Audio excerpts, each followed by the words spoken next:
Energy based question है आपका atomic structure से। क्वेश्चन जेईई मेंस 2025 में क्वेश्चन पूछा था, ठीक है। अब जो एनर्जी बेस्ड क्वेश्चन पूछता है जहाँ पर कंपैरिजन करने के लिए, वो या तो मल्टी इलेक्ट्रॉन सिस्टम के लिए पूछ सकता है, या फिर हाइड्रोजन लाइक स्पीसीज, या फिर कह सकते हैं सिंगल इलेक्ट्रॉन स्पीसीज के लिए भी पूछ सकता है, ठीक है।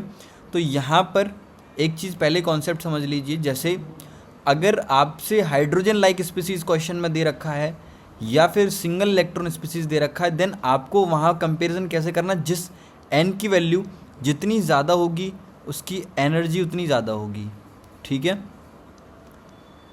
अगर आपसे मल्टी इलेक्ट्रॉन सिस्टम के लिए पूछ रहा है, देन एन प्लस एल का सम करना है।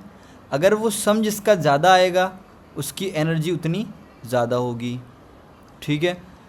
अब एक कंडीशन और बनती है, अगर in case N plus L की वैल्यू सेम आ जाती है, एन प्लस एल की वैल्यू सेम आ जाती है, देन आपको एन कंपेयर करना है, जिसका एन ज़्यादा होगा उसकी एनर्जी ज़्यादा होगी, ठीक है।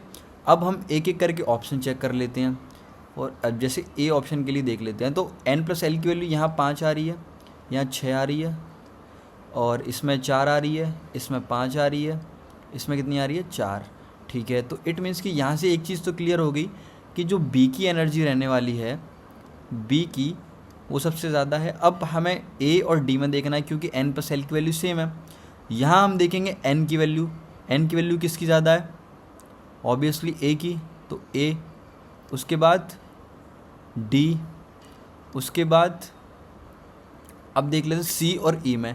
सी और ई में एन प्लस एल की वैल्यू यहाँ पर दोनों की सेम है।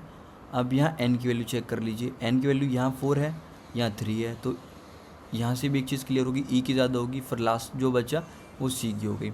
अब ऑप्शन करेक्ट कौन सा होना चाहिए, चेक कर लीजिए, बी ए डी ई सी, ठीक है, बिल्कुल सही बात है, ठीक है।